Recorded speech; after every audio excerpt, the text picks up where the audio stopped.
Hello, everybody, and welcome. This is Margaret Harris at the WHO headquarters in Geneva, and welcome to our COVID-19 press briefing today, this Friday, July 17. Today, among other things, we want to discuss the impact COVID is having on humanitarian work and all those we strive to help. So along with our usual speaker, our Director General, Dr. Tedros, you will also hear from Mr. Mark Lowcock, the UN Under-Secretary General for Humanitarian Affairs and the Emergency Relief Coordinator. As usual, we'll be providing simultaneous translation in all 6 UN languages, plus Portuguese, and you may also listen in Hindi. Note, owing to the way Zoom is set up, you will need to go to the button marked Korean to access Arabic. And now I will hand over to Dr. Tedros. Dr. Tedros, you have the floor. Thank you. Thank you, Margaret. Good morning, good afternoon, and good evening. Yesterday, I had the honor of being in Madrid to join King Felipe VI and Prime Minister Pedro Sánchez of Spain's memorial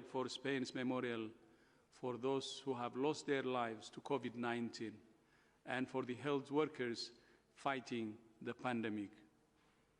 Earlier in the week, I was also honored to be with President Macron in Paris for the Bastille Day celebrations, which were also a celebration of France's heroic health workers. Both countries are good examples of the 4 essential pillars of the response: strong and humble leadership, community engagement, suppressing transmission, and saving lives. And both countries are rightly recognizing the incredible contribution of health workers. WHO welcomes the pay rise for French health workers announced on Monday. The pandemic has shown us that there is no health without health workers.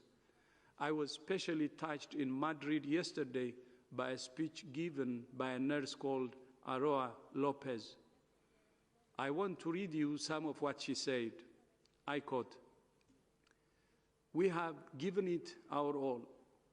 We have worked to the brink of exhaustion. And once again, we have understood, maybe better than ever, why we chose this profession: to care for people and to save lives. We have been the messengers of the last goodbye to older people who died alone, hearing their children's voices on the telephone. We have made video calls, we have held their hand, and we have had to fight back the tears when someone said, 'Don't let me die alone.'" Ms. Lopez finished her remarks with this appeal: "I want to ask the authorities to defend everyone's health care, to remember that there is no better tribute to those who are no longer with us than to protect our health and ensure the dignity of our professions." End of quote. We all owe health workers an enormous debt, not just because they have cared for the sick, but because they have risked their own lives in the line of duty. So far, about 10% of all cases globally are among health workers. Many health workers are also suffering physical and psychological exhaustion after months of working in extremely stressful environments. To support health workers, WHO has published guidance and training packages on how they can protect themselves. We're also driving research to better understand the extent of infection among health workers and the risk factors for infection. We're also shipping millions of items of protective gear around the world and ensuring health facilities are properly equipped. Although COVID-19 has rightly captured the world's attention, we must also remember it's not the only crisis the world is facing. Many countries especially in Africa and the Middle East, are still reeling from years of conflict and other humanitarian crises. COVID-19 threatens to exacerbate many of these crises. The pandemic and the restrictions put in place to suppress it are taking a heavy toll on 220 million people in protracted emergencies. While it's too early to assess the full impact of so-called lockdowns and other containment measures, up to 132 million more people may go hungry in 2020, in addition to the 690 million who went hungry last year. Deep budget cuts to education and rising poverty caused by the pandemic could force at least 9.7 million children out of school forever by the end of this year, with millions more falling behind in learning.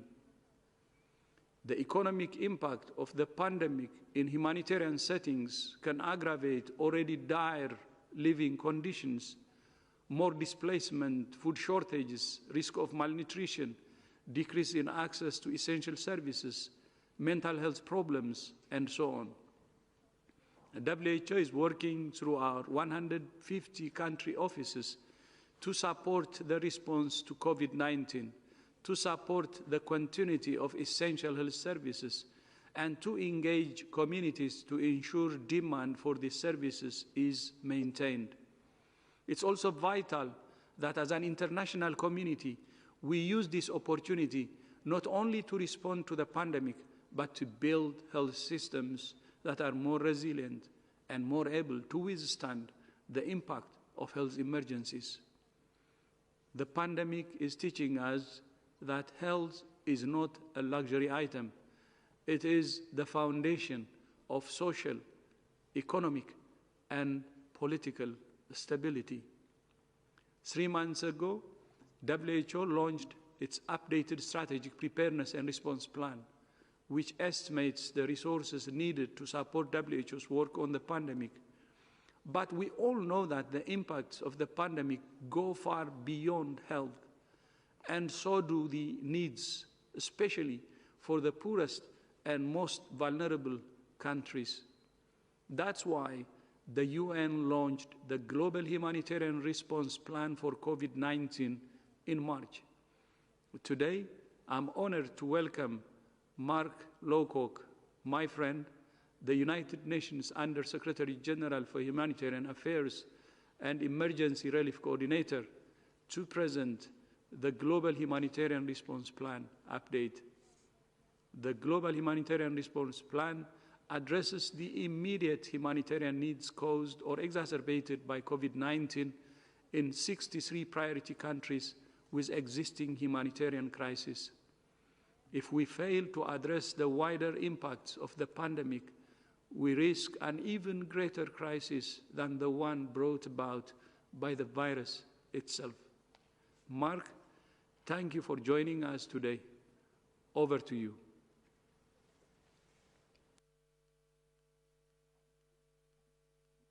Well, Tedros, thank you. Thank you very much indeed. It's great to see you. Great to see Mike with you also, by the way. I don't think I've seen Mike since the day before yesterday. So I'm very pleased to be with you. And I'm very glad also to have this opportunity to say thank you to everyone in the professional media who's been covering the pandemic. I think that by and large, the world has benefited from professional coverage of the pandemic, and I'm grateful to responsible journalists for their role in that.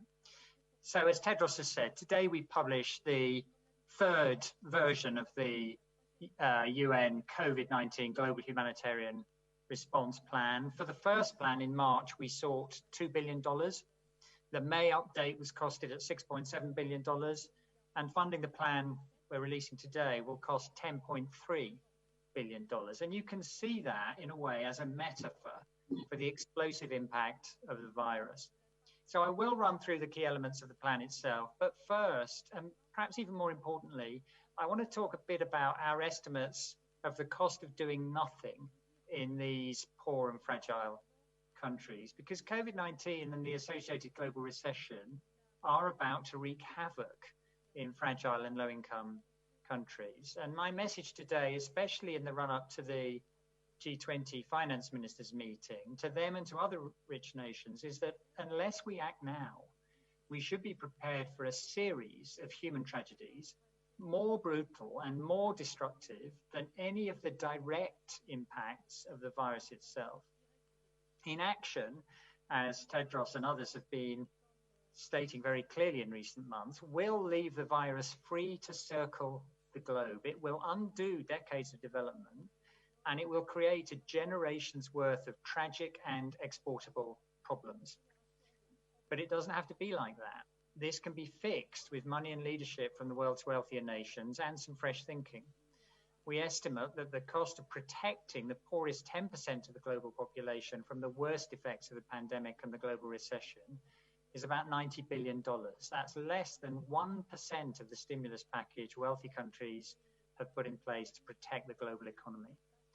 Today's plan is an important part of that solution. For $10.3 billion, it will help 63 vulnerable countries and cover the global transport system necessary to deliver the relief. So why should wealthier countries fund this? Well, my office, working with the University of Oxford, has produced the first comprehensive and detailed assessment of the costs of inaction. And I want to highlight three of its conclusions. First, the human and economic costs of increased poverty and hunger. The pandemic risks inducing the first rise in global poverty since 1990. At least 70 to 100 million people could be pushed back into the extreme poverty category. In addition, an extra 130 million people could be pushed to the brink of starvation by the end of this year, bringing the total to 265 million people, a doubling of people facing starvation. Secondly, there's the economic costs of protracted containment measures on education. A protracted school shutdown of 5 months could generate learning losses that have a present value of $10 trillion globally. The average student losing out on 5 months of education could face a reduction of $16,000 in lifetime earnings in present value terms. School closures threaten not only education, but also nutrition, and they make girls more vulnerable. For example, during the 2014 to 16 Ebola epidemic in West Africa, school closures led to an increase in teenage pregnancies of 11 percentage points in Sierra Leonean communities. And thirdly, there's the cost of increased global instability and conflict. An additional 13 countries are projected to experience new conflicts between 2020 and 2022 relative to pre-pandemic forecasts. If that materializes, global instability would reach a new 30-year peak. Conflict is expensive. The minimum cost incurred during an average civil war to both host and neighboring countries has been estimated at approximately $60 billion. Refugee outflows would likely increase. The World Food Programme calculates that for each percentage point increase in acute hunger, refugee outflows increase by 2 percentage points. So let me come on now to the plan we're releasing today. And let me take the opportunity to thank hundreds, probably thousands of colleagues across humanitarian agencies, across the World Health Organization, the World Food Programme, UNICEF, hundreds of NGOs who've contributed to the update of the plan for their work. The main components making up the $10.3 billion are $8.4 billion for country level responses, $1.8 billion for global requirements, including more than $1 billion for humanitarian air transport, getting aid workers in and out, getting supplies in and out, and for our medical evacuation system for medical workers and aid workers working for international organizations who get sick. There's $300 million in supplemental funding for NGOs, in addition to what we've got for NGOs in the country plans. NGOs, in fact, benefit from something like 30 to 40% of all the resources, directly and indirectly, we have in the plan. But we need an additional allocation for them to account for the fact that many of them face acute funding problems now. And we have to keep these crucial NGOs in business because they play such an important role in the frontline response. There's also $500 million for famine prevention. There's a serious risk of multiple famines later this year and early next year, and we need to invest now to prevent that. The plan obviously is only as effective as the funding it receives. So far, we've raised $1.7 billion. I appreciate every country is being hurt by this pandemic, but I do have to say that the response of wealthy nations who have rightly thrown out the fiscal and monetary rule books to protect their people and their economies, their response has been grossly inadequate when it comes to helping the poorer countries, and that is dangerously short-sighted. The massive problem the world faces can be addressed with relatively little money, with a modicum of imagination, and if we park the old rules to reflect today's unique circumstances. Thank you very much indeed. Thank you so much, Mr. Lowcock, and thank you, Dr. Tedros. Thank you, Mark. Apologies, would you like to go say some more words, Dr. Tedros? No, sorry, my apologies for being too quick. Now we will move on to the question and answer session. As I mentioned, both speakers are now ready, both speakers you've heard are now ready to answer your questions, but they are also joined by Dr. Mike Ryan and Dr. Maria von Kerkhove, our regular experts. Now remember, you can ask your question in any of the UN languages as well as Portuguese. Please state your name and your agency and who your question is for. However, as I said, we have so much expertise in the room, someone else may answer. Now, the first person I have on my list is Sophie from the South African Broadcasting Commission. Sophie, could you please unmute yourself and go ahead?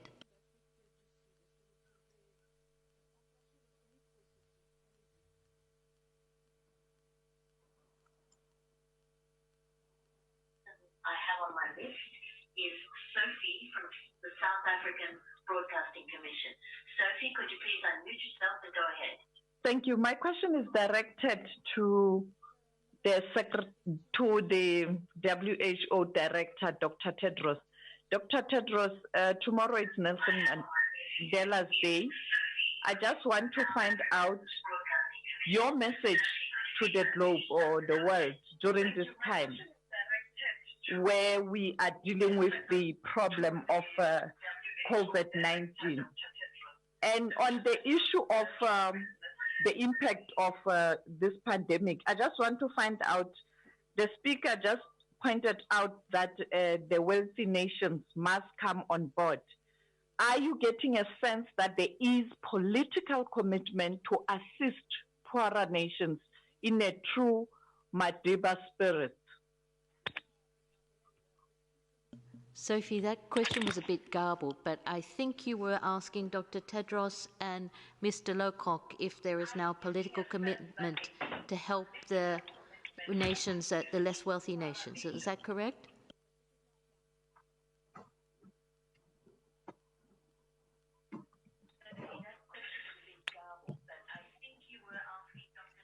No.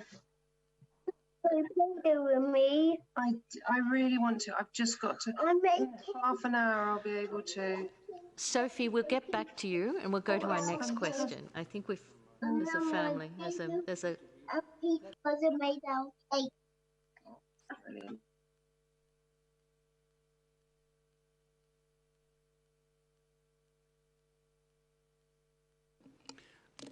I got the first one. I can start the first one. The second one was to Mark, I think, about wealthy nations, what they should do. So on the first one, it's Madiba's Day tomorrow, as you said, Sophie, and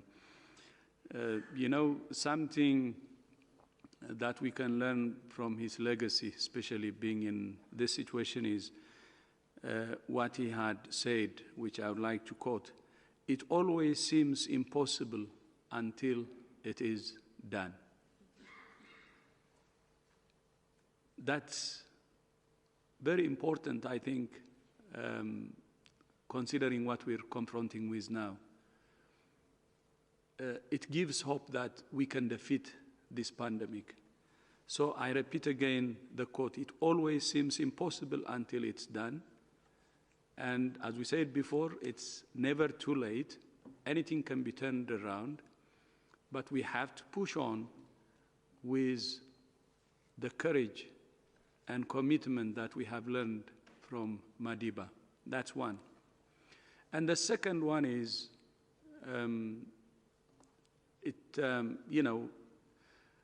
something that I am reminded when I think about Madiba is his commitment to health. He was a very, very strong believer of health for all. Of course, it comes from his belief about equality. So that also is very important. I think when we build back our world, it should be with real commitment to health for all, to universal health coverage. So these are the two things I remember, which are very relevant to where we are now in our situation, from Mandela, from Madiba.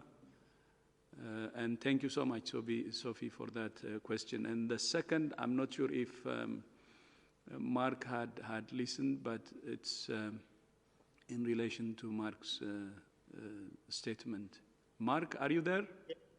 Yeah, Tedros, thank you very much indeed. And thank you for what you just said as well. I completely agree with what you just said. So I want to draw a contrast, if I may, between the global response for the 2008-9 financial crisis, where there was good coordination, a real stepping up by the better off countries through the G20, particularly in reinforcing the International Monetary Fund and the World Bank to help the poorer countries. There's an unfortunate contrast between that and what we're seeing now. This is a much bigger crisis, and every country is affected by it. But unfortunately, we don't yet have a commensurate response from the wealthier countries in support of the poorer countries. And our advice is that needs to change if the whole world does not want to look back in 2 or 3 years' time at multiple cascading crises and wonder why we didn't address them better. Because we can prevent the worst still. There's no need for the world to see multiple famines stalking the planet in the next 6 or 9 months, but we won't prevent it unless we act differently. And I think it's timely to flag these issues ahead of the meeting of G20 finance ministers to encourage them to think about what more they can do in the way they acted in 2008-9. So thank you for your question and for the chance to make those points. Thank you very much. Oh, Mike. Just one thought on the great day tomorrow. I remember one great quote from the great man who said, "Do not judge me by my successes, but judge me by how many times I fell down and got back up again." And I think that's where we are now with COVID-19 in so many places. Thank you. We all agree with that. I'll now hand the question to Stephanie from Reuters. Stephanie, could you unmute yourself and go ahead?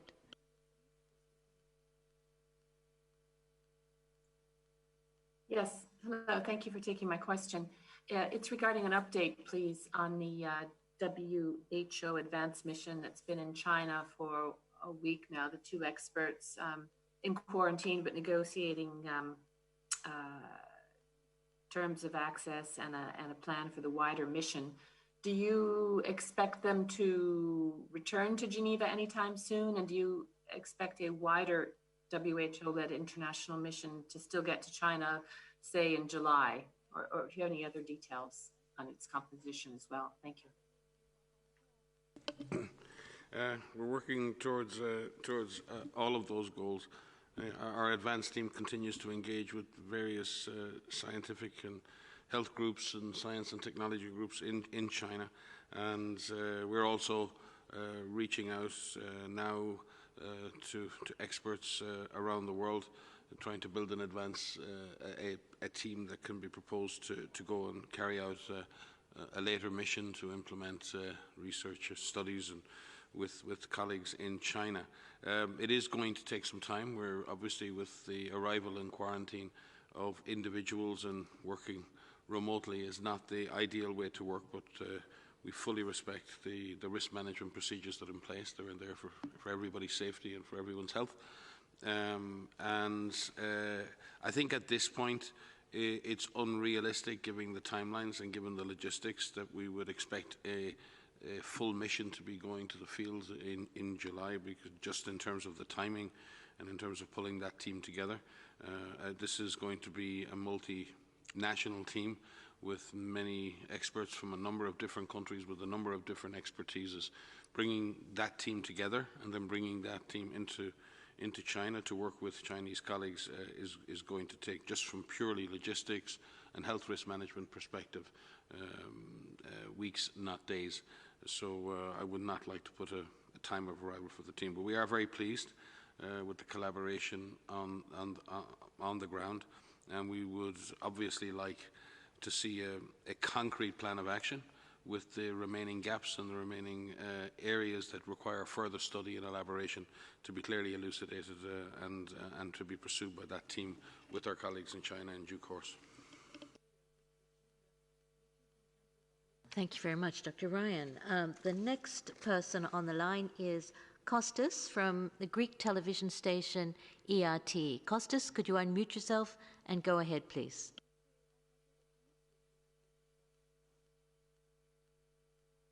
Can you hear me?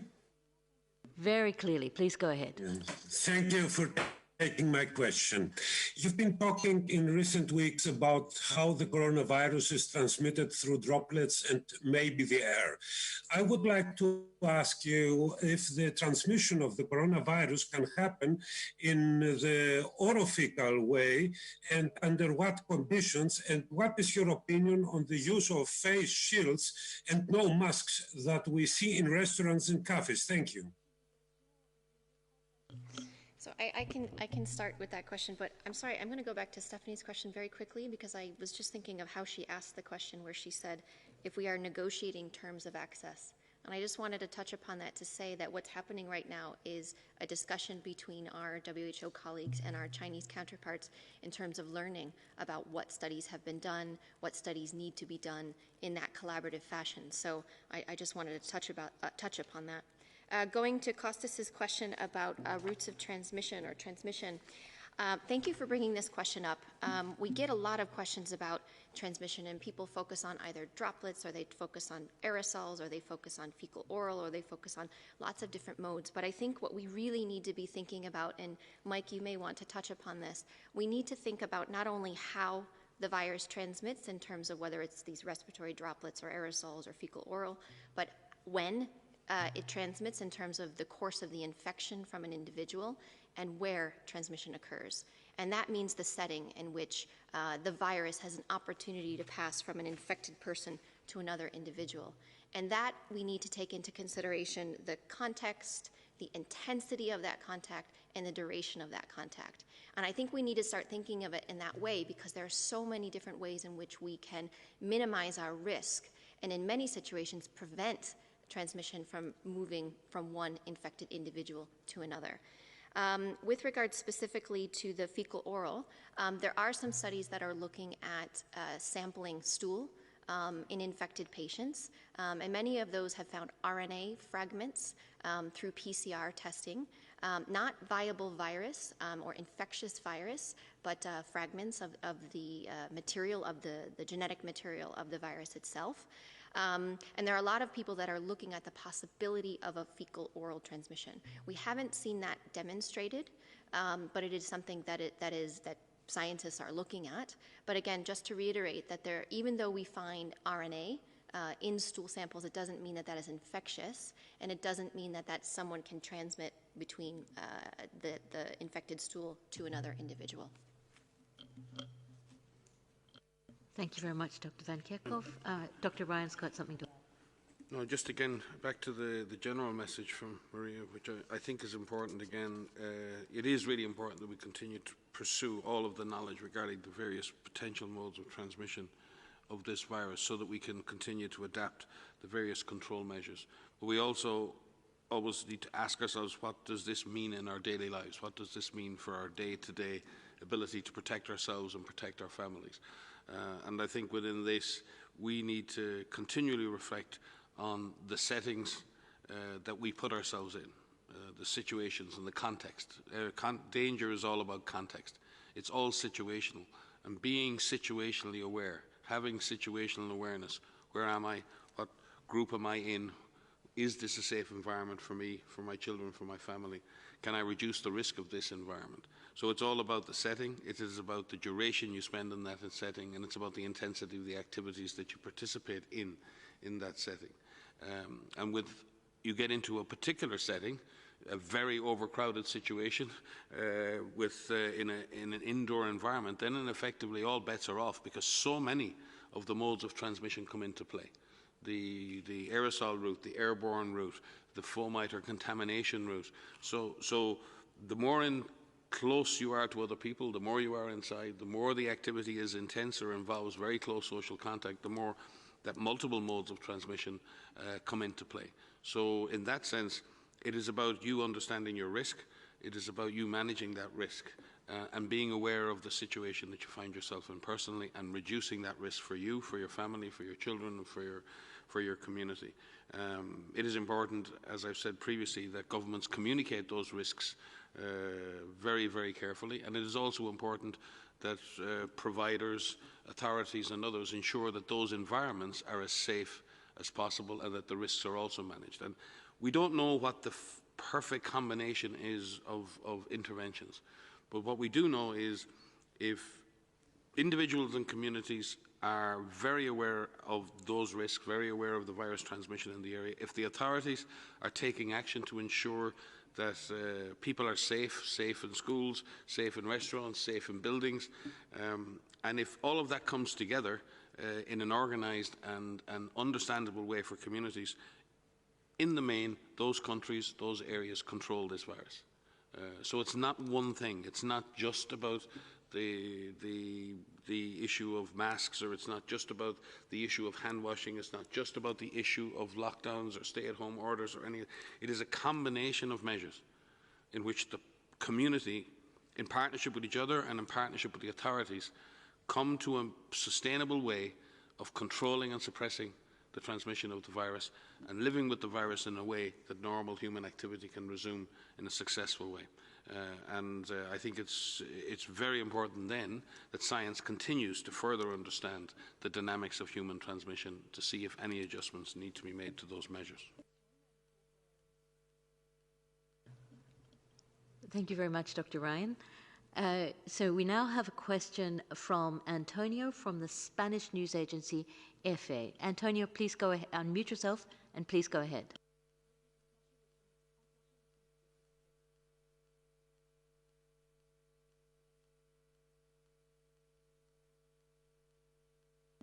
Antonio, are you there?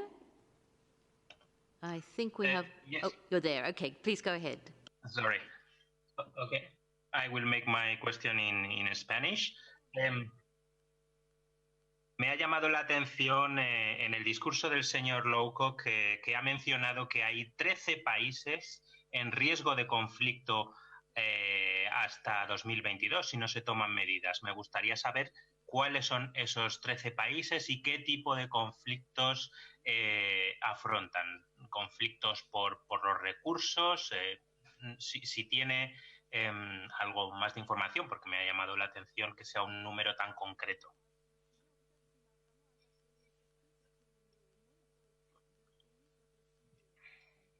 So that was a question for Mr. Lowcock. Mr. Lowcock, did you get that? The question was, there are 13 countries. Oh, you got it all. Okay, over to you. Yeah, I got it. Thank you so much. Yeah.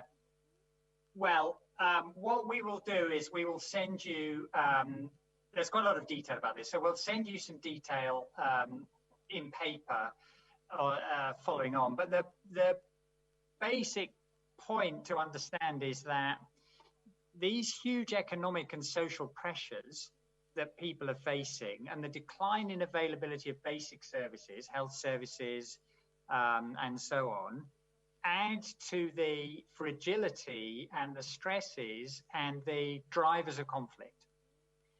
what we've seen, unfortunately, really over the last 10 years on the planet, is lots of pressures accumulating in different parts of the world, obviously in the Middle East, across the Sahel, in other parts of Africa, increasingly in other parts of the world as well, which are unleashing very hard to control forces, opening up the space for conflict, and in some cases opening up the space for extremists to operate.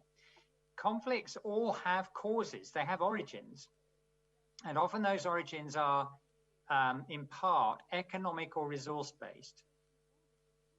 What we know about conflict also is that when they start, they're very hard to stop, and they have consequences way beyond the places where they start. And, you know, one of the big messages we're trying to convey through this cost of inaction report that we released alongside the update of the Humanitarian Response Plan for COVID-19 is we're seeing all those drivers build up and pile up, and we know that that has consequences. Thank you. And maybe I could supplement, Mark, because our teams work together every day. When we look at countries in humanitarian context, and those countries deeply fragile and vulnerable through the processes that Mark refers to, historically, over the last number of years, 70% of the high-impact epidemics around the world occur in those settings. And that's where we end up operating a lot of the time. Like we have teams in Congo today, for teams in the field for 1.5 years, be it for all over the world. So in that sense, the health security of the world is threatened by the fact that there are not strong surveillance and response systems in place in these fragile settings. That's a threat to the people in those areas, and that's a threat to the world. So as the cost of doing nothing and the cost of non-intervention is not just in the areas, it is a global consequence of inaction. And we really need to look at that. Secondly, when we look at our collective goals in terms of reaching the Sustainable Development Goals and bringing better health and social justice to the world, the fact is that the highest rates of maternal and child mortality are occurring in these same countries. We will not reach our goals on childhood mortality, on maternal mortality. We will not reach our goals on immunization for the world unless we learn to do better in supporting these countries in conflict, in deep fragility. So therefore there is a massive cost of inaction, both on COVID but on so many other things in these countries. So we stand with Mark and the Interagency Standing Committee and our UN partners in really highlighting that the issues arising, the long-term issues arising in conflict are not only impacting the people in those areas, but have a major implication for the rest of the planet. And it is in our enlightened self-interest to address this. This is not just the right thing to do, it is the smart thing to do. Thank you very much, Mr. Lokok and Dr. Ryan. We now have Bayram from Anadolu, the Turkish agency. Bayram, please unmute yourself and go ahead. Thank you so much for taking my question.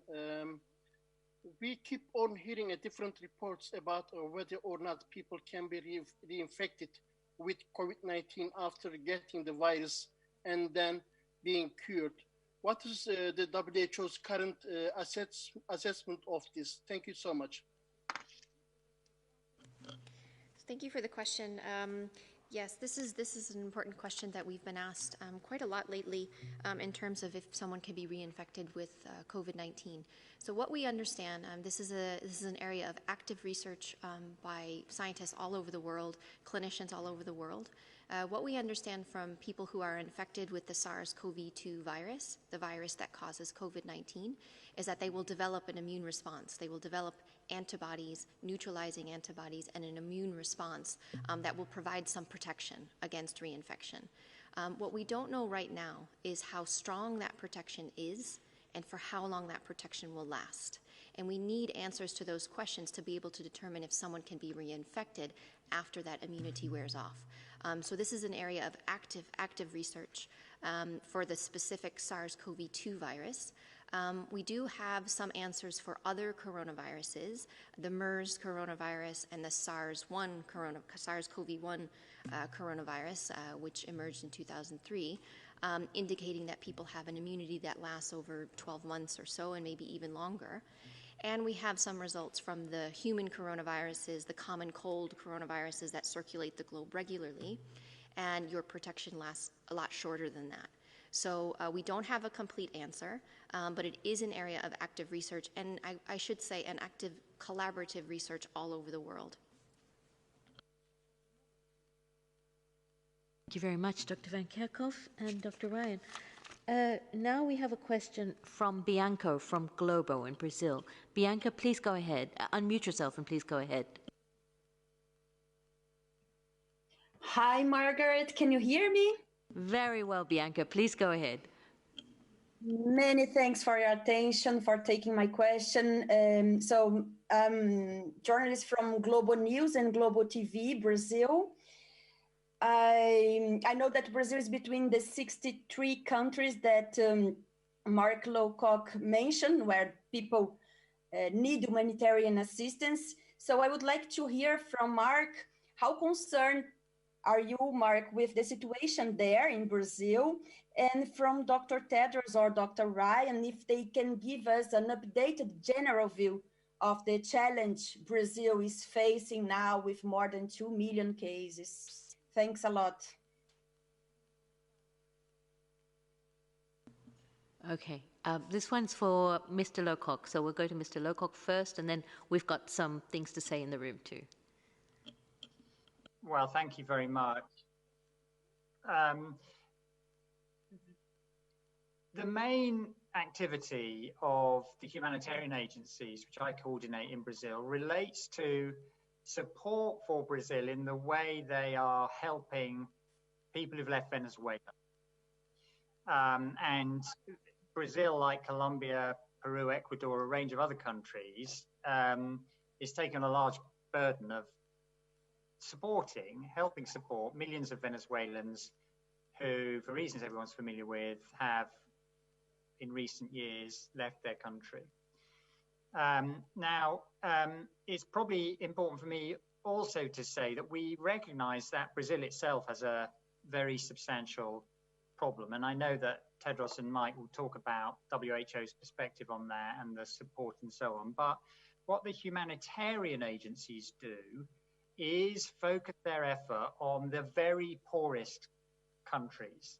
So Brazil, country obviously which has developed a lot over recent decades, has typically not needed assistance from humanitarian agencies in the way, say, some African countries or some countries caught up in conflict have done. So we do not at the moment, and we hope we never need to have a strong engagement of the humanitarian agencies in dealing with the crisis in Brazil, because Brazil has built up a lot of capability of its own through the process of development. So I think that's probably what I can say on this topic, but I know that Tedros and Mike will have other things to add.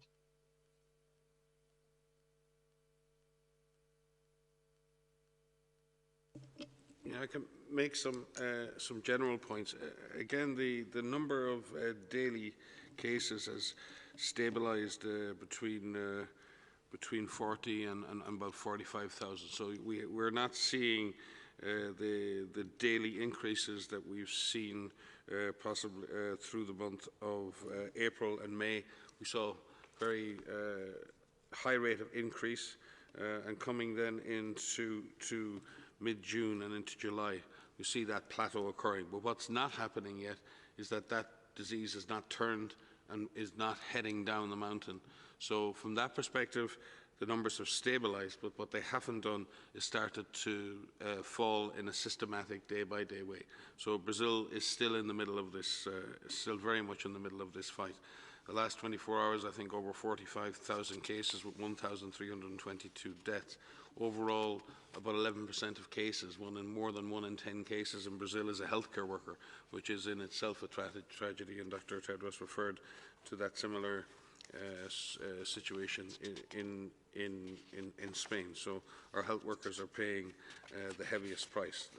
The health system, the reproductive number overall in April and May, the reproductive number was quite high. It was over 1.5 and in many cases over 2. In other words, each case was generating 2 or more other cases. That in general across all of the regions has stabilized now and is somewhere between 0.5 and 1.5 across the different states. So the virus is not, in a sense, doubling itself in the community as quickly as it was before. So the rise in Brazil is no longer exponential. It has plateaued, but the cases and deaths continue to occur. And there is absolutely no guarantee that that will go down by itself. We've seen this in other countries. There is a plateau. There is an opportunity here now for Brazil to push the disease down, to suppress the transmission of the virus, to take control. Up to now, in many countries, including Brazil, the virus is being in charge. The virus sets the rules. We need to set the rules for the virus. And there is an opportunity, once those numbers have stabilized, to drive transmission downwards. And I think that opportunity exists now for Brazil to do that. But it is going to take a very sustained, concerted action in order for that to occur. And we wish the authorities in Brazil, we wish the frontline health workers every success in doing that. And WHO and PAHO will be with them every step of the way in doing that. Thank you very much. The next question comes from Dina Abi Saab, who writes for a number of outlets in the Gulf states. Dina, please go ahead with your question.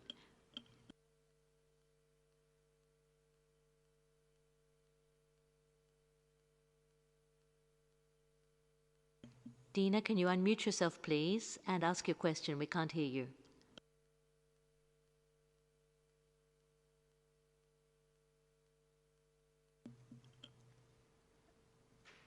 Okay, Dina, we'll come back to you and we'll go to our next person. The next reporter is Catherine from France 24. Please go ahead, Catherine. Yes, thank you, Margaret, for taking my question. In fact, this is a very precise question regarding some research made apparently in Israel regarding medicine, a powder that could block some of the infection, but through the nose. It is apparently a powder based on intranasal product. It's an intranasal product that could block the droplets to enter through the nose. So do you think that it is an interesting research? Is it efficient? Is it part of the different treatments that you are looking into? Thank you.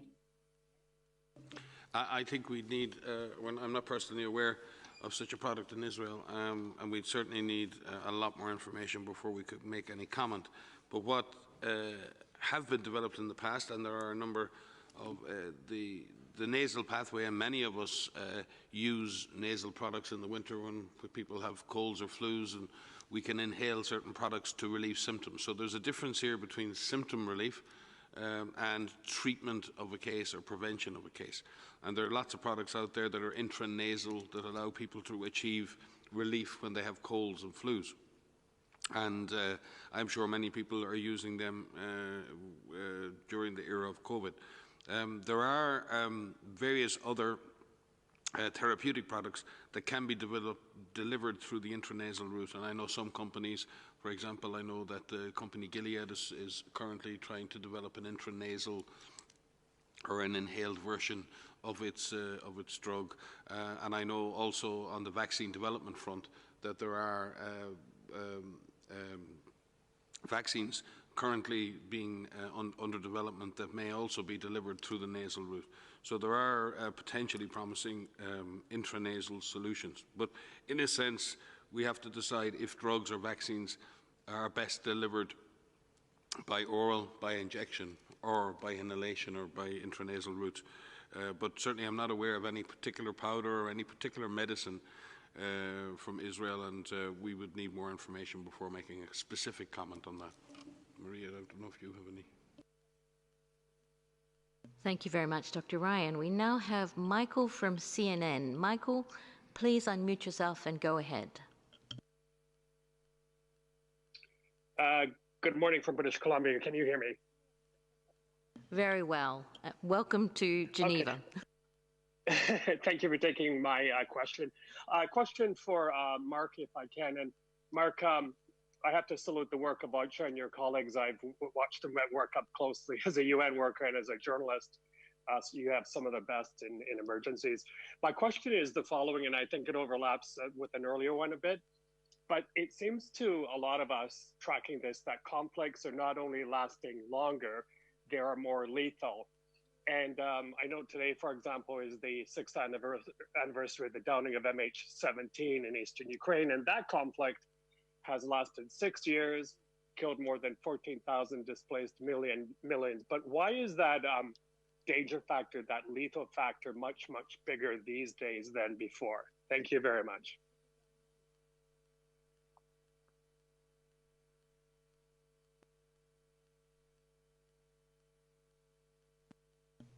Mr. Lecoq, please go ahead. Yes. Yeah, thank you very much. So you're right in terms of what's happened. I mean, you use the example of eastern Ukraine. The conflict in Syria is nearly 10 years old now, longer than the First and Second World Wars combined. The Yemen conflict is more than 5 years old. The internal conflicts in and around the Lake Chad Basin have been going on for many years. Why is this happening? Well, I think it's largely a commentary on the state of geopolitics, frankly, that the world was much better, more capable 10, 15 years ago in dealing with these kind of problems, both preventing them and then when they did occur, resolving them, than it is in the current era. We see that particularly also in the Libya crisis, where what we've got, as we have with some of the others I've referred to, is not just an issue inside the country. We have multiple external partners taking sides and engaging themselves. And this is the biggest driver of the huge increase we've seen in humanitarian suffering. Most humanitarian suffering these days arises not from earthquakes or typhoons or floods, natural events. It arises from human actions. And the world needs to get better at resolving these problems. Now, of course, as I said earlier, there are underlying drivers, political, economic, environmental. And one of the things that we're also seeing is more conflict-related problems which are driven in an underlying way or made worse in an underlying way by resource pressures. Now, the only way out of this set of challenges is firstly to contain the immediate problem. That's where humanitarian assistance comes in, and the world has a very good humanitarian system which reaches more than 100 million people a year and certainly saves millions of lives a year and prevents some conflicts spreading even further and the global public bads being exported even further. But beyond that, what the world needs to get better at, again, is peacemaking and peace building and crucially development. It's evident that it's much less common these days than it used to be in previous human history for there to be conflicts affecting the better off countries.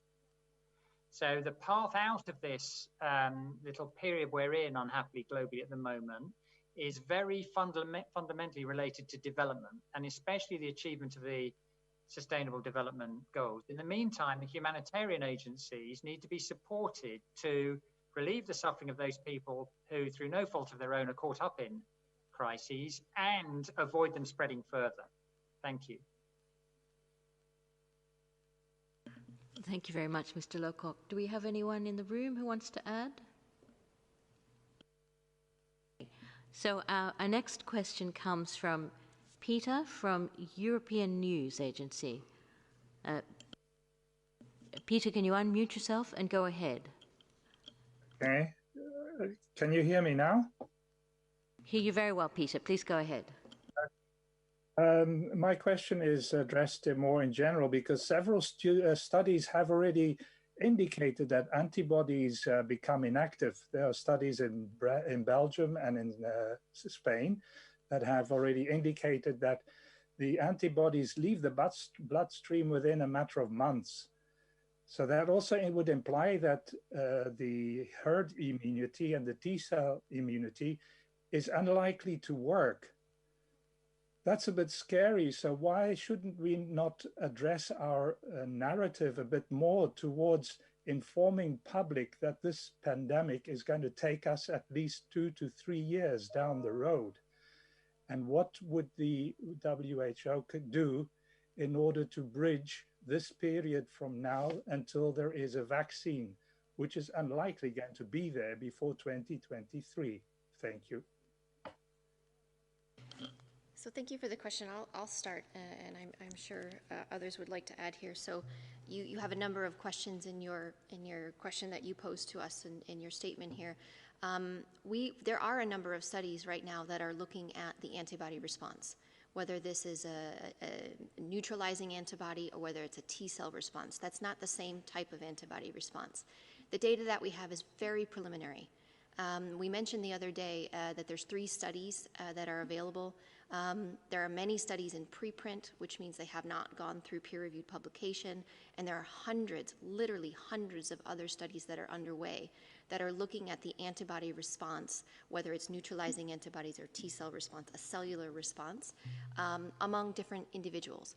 People who have had mild infection, people who have had severe disease, people who have developed no disease at all, or these asymptomatic cases, and what that actually means. We do have, as you say, we do have some preliminary data that suggests that the neutralizing response may not last for a long period of time, but we do need to be careful about drawing too many conclusions from some preliminary information. What we really need is to do these longitudinal studies where we follow the same individuals over time and we actually measure the neutralizing antibody response and ideally a T-cell response, which is actually a much more difficult study to conduct and can only be conducted in a few countries in the world right now, and we're supporting countries to be able to do these types of studies. Follow these individuals over time and collect samples over many, many months and actually look at what that protection looks like. But as you say, there are things that we need to do right now to be able to, first of all, prevent those infections. And we have outlined, since the beginning of this pandemic, a number of different ways in which people as individuals can prevent themselves from getting infected, prevent themselves from infecting others, who may be of a more vulnerable population and develop severe disease, what governments can do to outline this all of government, all of society comprehensive approach. And these are steps, these are tools that we have right now. We must use these tools right now while there is this development, accelerated development of therapeutics and safe and effective vaccines, which will definitely take some time. But what I want to just caution is to draw too many firm conclusions from preliminary results. I think we do need to prepare ourselves, as you say, with the information that we have and ensure that we have a comprehensive system in place to find cases, test cases, isolate cases, carry out contact tracing, ensure that contacts are quarantined, make sure that we have appropriate and adequate care facilities for individuals who need care for COVID and for other diseases, so that we empower our community so that everyone knows what they can do to prevent themselves from getting infected, focusing on public health measures with the hand hygiene, the physical distancing, wearing a mask where appropriate. All of these measures need to be put in place now. Thank you very much, Dr. Van Kerkhoff. So we're coming up to the hour. We've got a lot of questions, and I apologize for all those who didn't get their question asked, but I think we'll have to make this the last question. And it goes to Moussa from the Geneva Press Corps. Moussa, please unmute yourself and go ahead. Oui, est-ce que vous m'entendez comme ça? Très bien, merci. C'est bon? Oui, merci. Alors, ma question concernant les pays en développement, surtout en Afrique. Si les pays 20, le G20, décident de ne pas payer ou payer beaucoup moins de ce qui est demandé, alors quelle sera la situation dans ces pays, les pays pauvres, les pays en développement et surtout en Afrique au niveau économique, social et aussi sanitaire? Merci.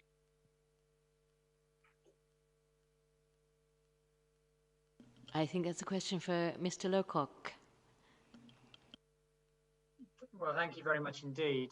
So let me start by saying a few things about the set of problems and challenges that countries in the continent face as a result of the COVID pandemic. The first is economic. They're affected by the global economic contraction, and some of the measures around lockdown and so on have affected them as well. So there are large numbers of people now in the continent for whom it's harder to make a living than it was before the crisis. Secondly, they're affected by what we observe as enormous pressures on the health system. Immunization rates, probably the best investment to save a life is to vaccinate a child against the killer disease. Immunization is under pressure, is not being sustained in lots of countries. Malaria prevention control is under pressure. It's harder to sustain basic services for pregnant women and for newborn children. HIV prevention treatment is getting harder to sustain as well. In addition, we're seeing a plague of gender-based violence, a global plague actually, not just in developing countries, but in other places. But women and girls in poorer countries are suffering from that as they are in other places. Now, what we want to see is support to African countries who don't have the same resource base as some other countries elsewhere around the world. We want to see more support for them as an act of human empathy and generosity, but also in the interest of the wealthier countries.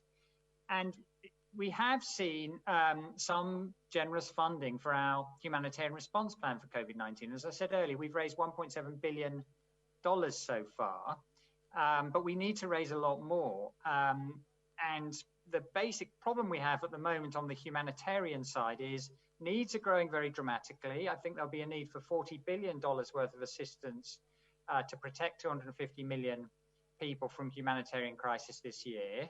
The needs are growing very dramatically. And although the funding is growing too, the funding is growing very slowly.